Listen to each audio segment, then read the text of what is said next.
Hello friends and welcome back to my channel. I'm Elisabetta, an Italian artist with a passion for watercolor, and today I'm reviewing this small pocket set watercolor that I have already used a lot in my life, so I thought I would introduce it to you. Let's dive in immediately and open it.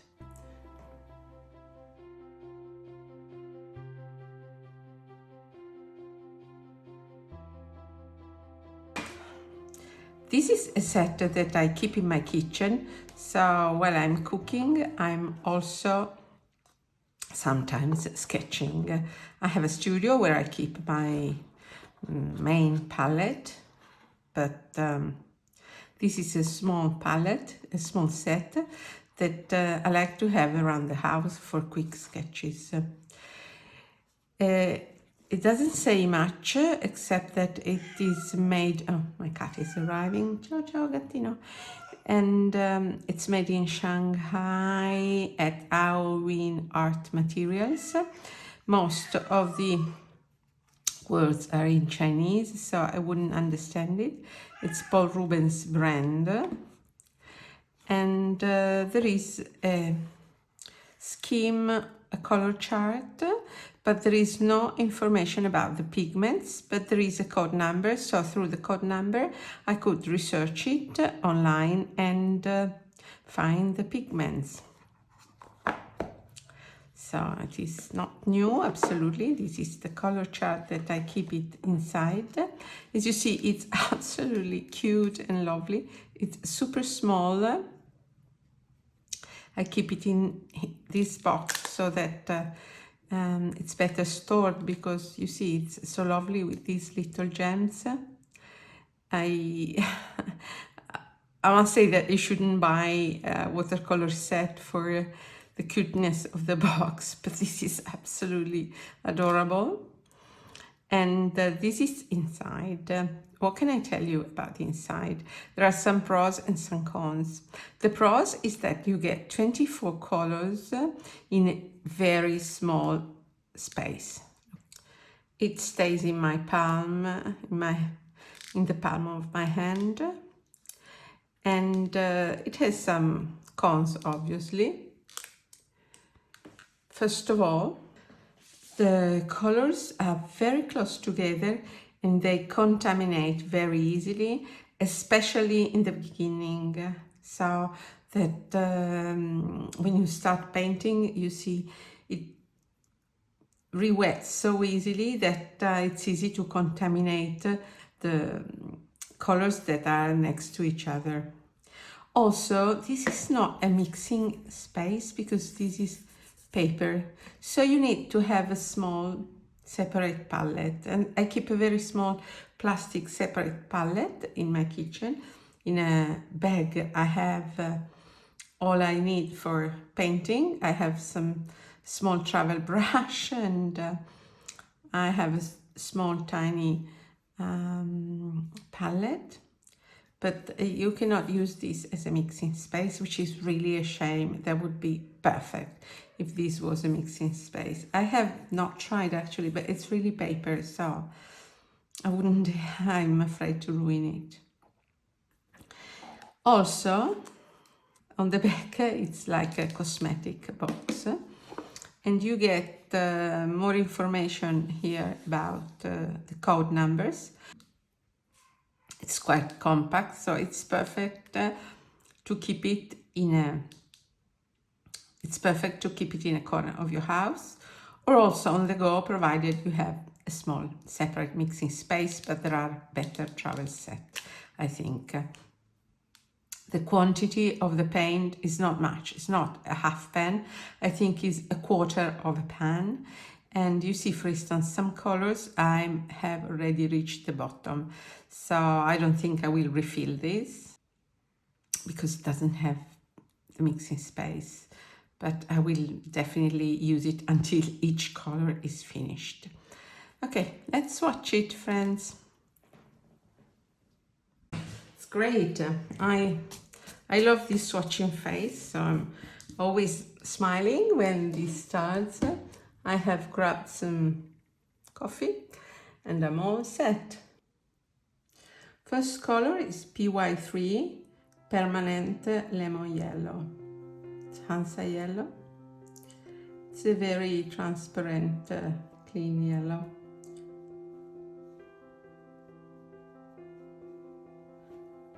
You see the colors are all a bit contaminated, but apparently it doesn't prevent them to be performing well.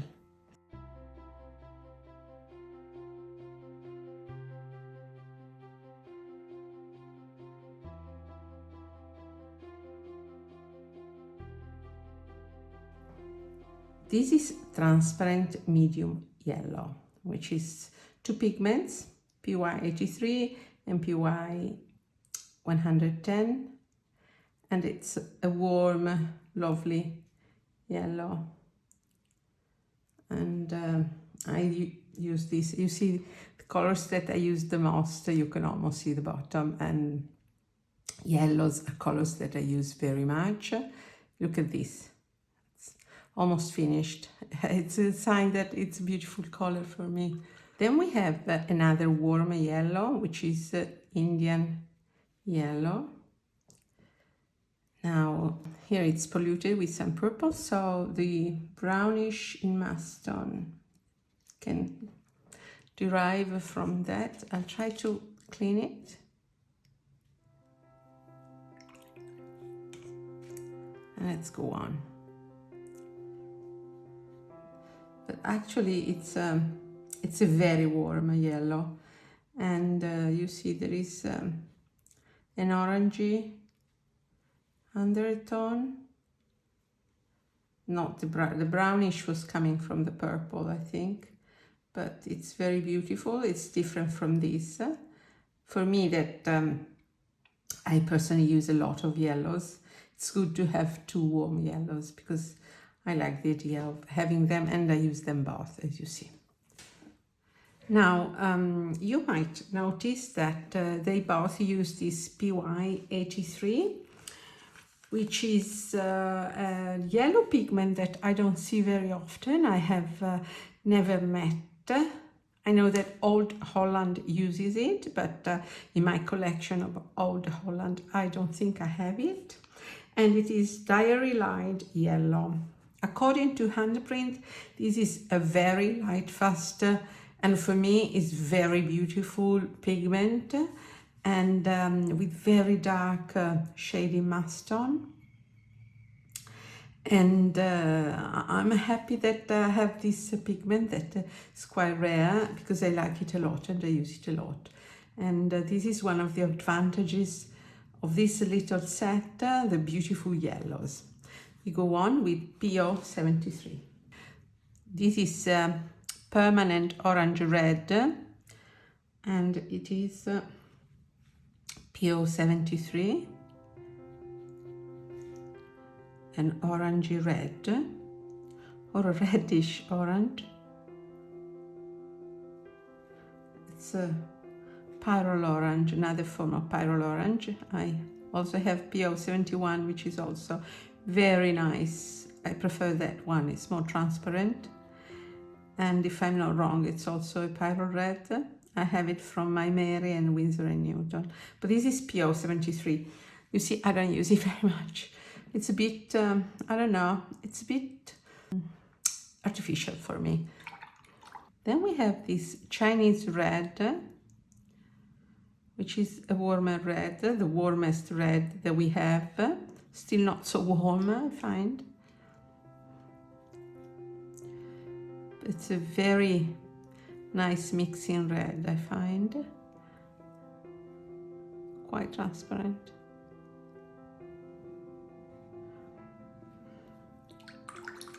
Very, very vibrant, vivid red. You see, I don't use reds so much, but the one that I use the most is this Madder Red, which is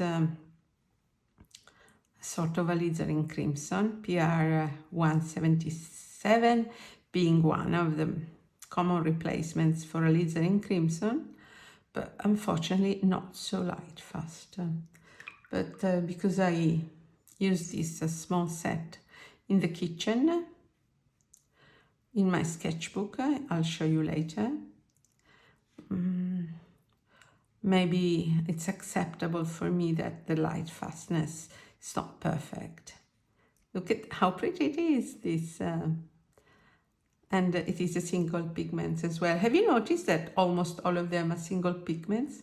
This is fantastic because I like mixing colors, and I mix all these colors and I never ever get a messy result. Now, rose red, you see I don't use it very much. It's quinacridone rose PV19, and I tend not to use very much magenta or quinacridone rose because it's a bit vibrant for me, but maybe for my style I don't paint that many flowers, but maybe I should learn how to use it more, because I think that quinacridone rose, it's a fantastic pigment. It's completely transparent, it's light fast. I need to find ways to integrate it, maybe as a mixing red, more in my sketches. It's really, really, really pretty. Same pigment, but different treatment, PV19, we have a violet. Now, violet and purples are colors that I have disregarded for a long time, but lately I am really using them a lot, and I use them in mixes, in shadows, in skies, and I'm slowly falling in love with the purples and violets.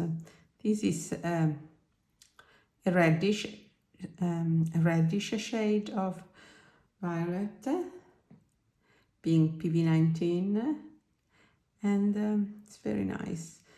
Now, quinacridone colors don't usually granulate, so don't expect these to granulate. I probably prefer my granulating violets, but you see that I'm starting to use this much more, and it's quite used up. Now we have a blue violet, which is dioxazine purple, PV23. I find that this pigment, PV23, is very consistent across brands. It's very reliable. It's not granulating, but it's very, very useful for shadows or for correcting yellows, to tone them down, to create shadows in yellows, or I mix it with my gray to get a colder shadow, and it is very deep and velvety. I like dioxazine violet. It's lovely when mixed with red because it gives you a maroon tone. It's really great. I haven't finished discovering the possibilities of purples and violets. Yes, I will soon. And now we go to the blue. Cobalt blue is by far one of my favorite blues. And first of all, for its slightly dull, very natural color, and the granulating properties. The granulation of cobalt blue always leaves me breathless. Look at this, starting to granulate, but you will probably see it better when it dries. This paper is not the best to favor granulation. It's a cellulose paper, but that's my swatching book, and I swatch all my colors in this book, so I give all paint the same opportunities. But you see it's starting to granulate. Beautiful. So this is French ultramarine. French ultramarine should also be very granulating. Slightly reddish shade of ultramarine, and it is made with PB29, which is the right pigment. Unfortunately, they misspell it. They don't call it French ultramarine, but France ultramarine. That's why I have written sick, which in Latin means written like this. Wrong, but that's the way it's written. In Italian, we use it. I don't know if you use the same expression, sick, in English, but it means that that's the way it's spelled by them, although it's not the correct way. Look at the beautiful granulation. So happy. You can't see it, but I'm actually smiling. By the way, I haven't pre-wetted this paint. It's so easy to re-wet. That's a characteristic of Paul Rubens. Maybe they put something in it, I don't know, but that's for sure. It's a joy to use this paint because of beautiful dispersion on water and the ease of re-wetting. This is the sea blue is beautiful, and it's a phthalo blue green shade because it's semicolon 3, so it's green shade, and it's incredibly vibrant. Now the last blue, it's a Prussian blue, which is for me a color that is a bit underrated. It is a bit underrated because it's a beautiful, versatile blue on its own and mixed. It's slightly muted. It has a beautiful value range. It's beautiful in mass tone. It's beautiful when diluted. It's beautiful, very beautiful in both in sky and in seascapes. Love it. And this Prussian blue PB27, the genuine pigment, is very nice. Okay, now for me, one of the tests to see if a brand is approved or not is Payne's Gray. Payne's Gray has a different formula in each brand. This is a bluish version with PB15, PB29, PBK9, so it's basically phthalo blue, ultramarine blue, and ivory black. And it is a very lovely Payne's Gray. When I started painting, I used a lot of Payne's Gray. Now I use it slightly less because I like to mix my grays, but it's always handy for quick sketches. You can replace black with Payne's Gray, and this is a lovely, lovely version. This is the acid test of watercolor paints for me. Look at how beautiful it is. Now we go to yellow green. Yellow green, it's I very seldom use it by itself, but I might use it as a base for leaves, you know, for those leaves that are towards the sunshine, or sometimes as a glazing green to add some glow to my greens, and it works very well as a glazing green, I find. It's made of phthalo green. This is a phthalo green red shade and yellow.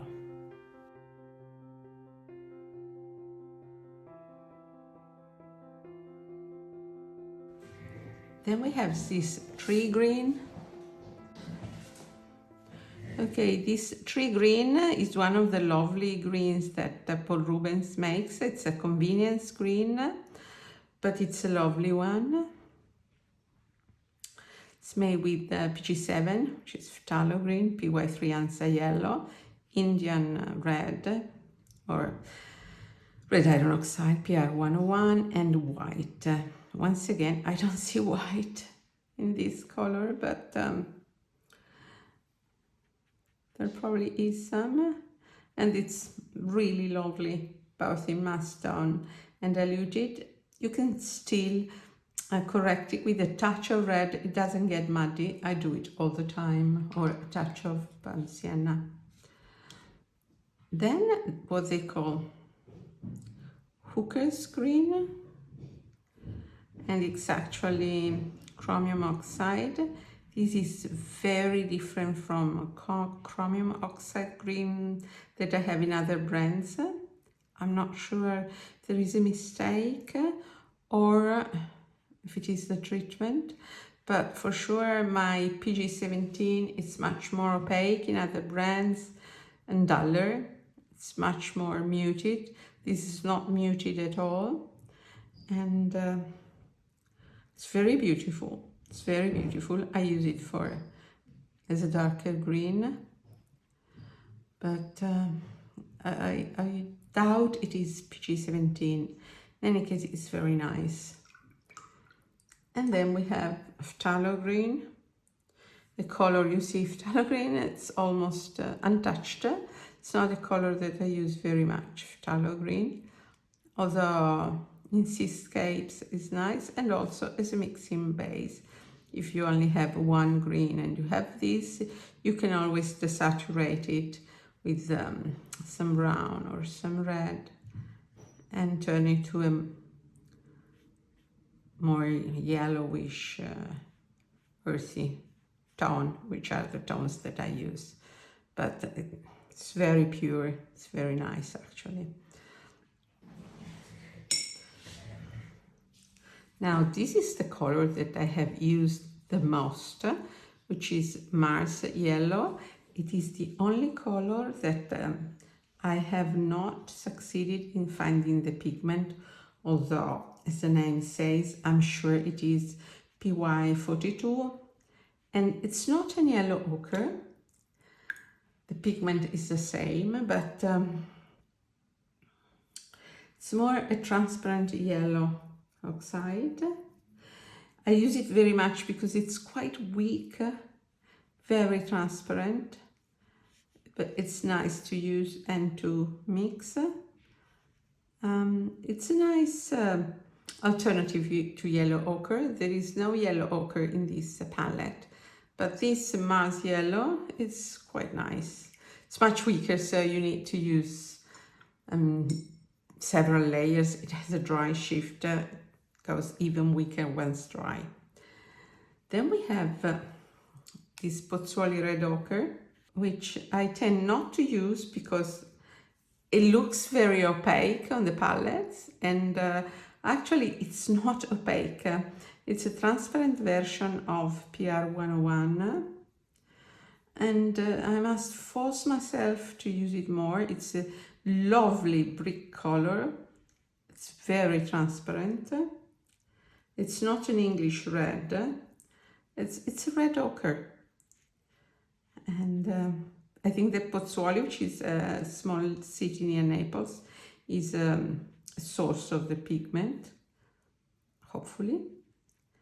But look at this. It's very transparent. It's very lovely. I must remember to use it more.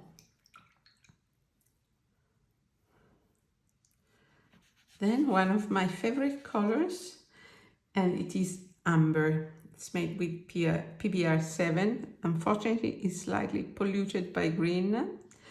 It's not at all a raw amber. I would call it burnt sienna instead. It's an orangey burnt sienna. It's very, very nice. It's granulating. It's not very strong. It's quite transparent.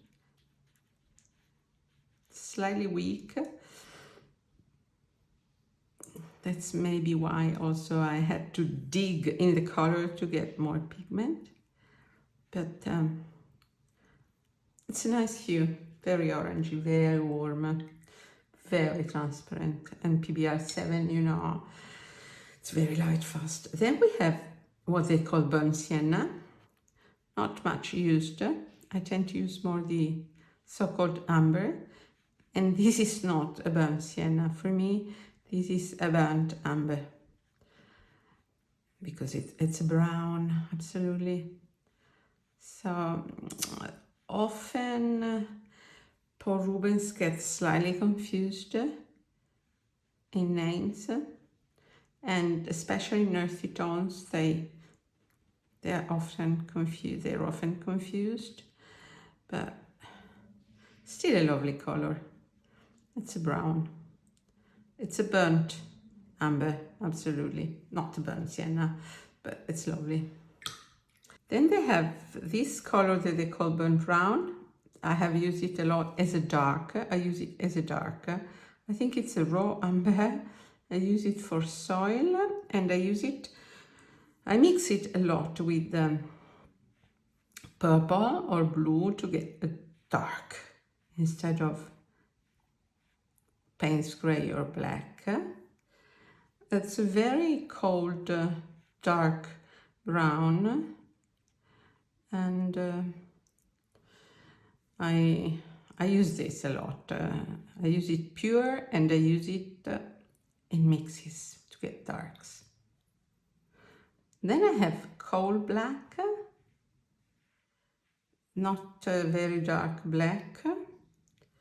I use it sometimes to add a touch of dark to my blues or to my browns. But you see, it's used. I use it pure to darken windows sometimes in urban sketching. But here it is. It's called black. It's quite a... I would have rather had a neutral tint, but this is what I have, and I use this. Okay, I will let this dry, and then I'll come back. In the meanwhile, I will show you some sketches that I have drawn using these colors. Oh, I have a friend visiting here, my dog Toto.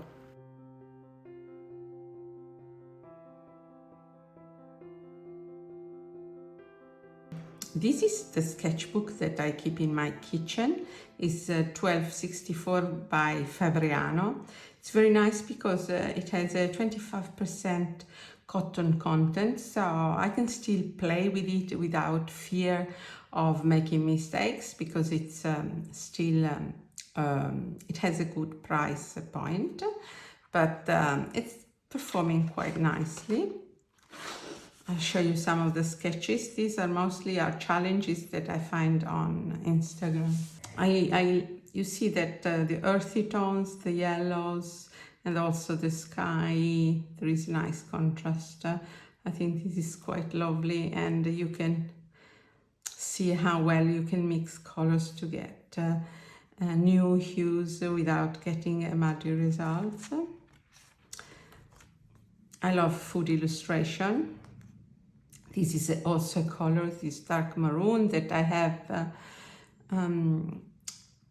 obtained by mixing the violet with the red, and I think that the result is also very nice. For instance, here you see I have used the black because it was calling for the black. This is a sketch of my city, Milan. I live in Turin, but I was born and raised in Milan, so it's my hometown.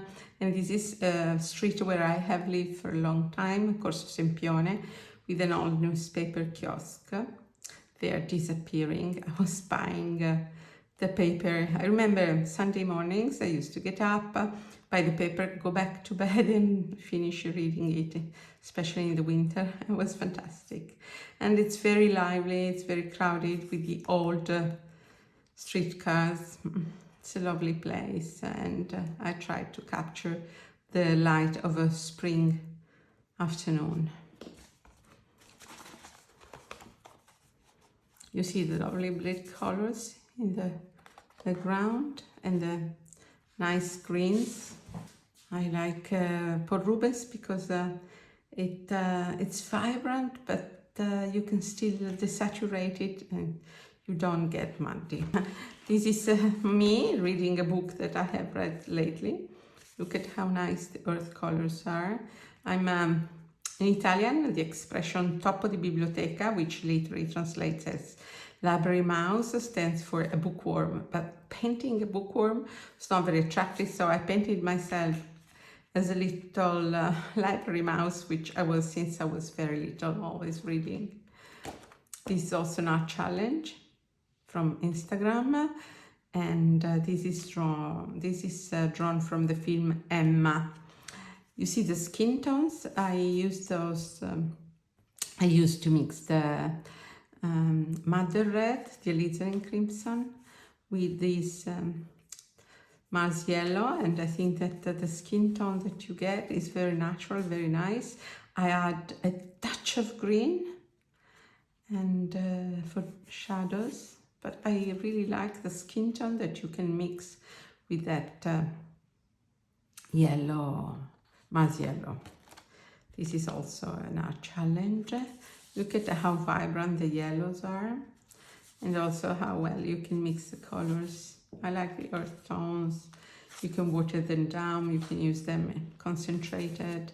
I love the greens, and that's it. Now this paint is dry, and I'm asking you if you knew this lovely set yourself, or if you were tempted to buy it.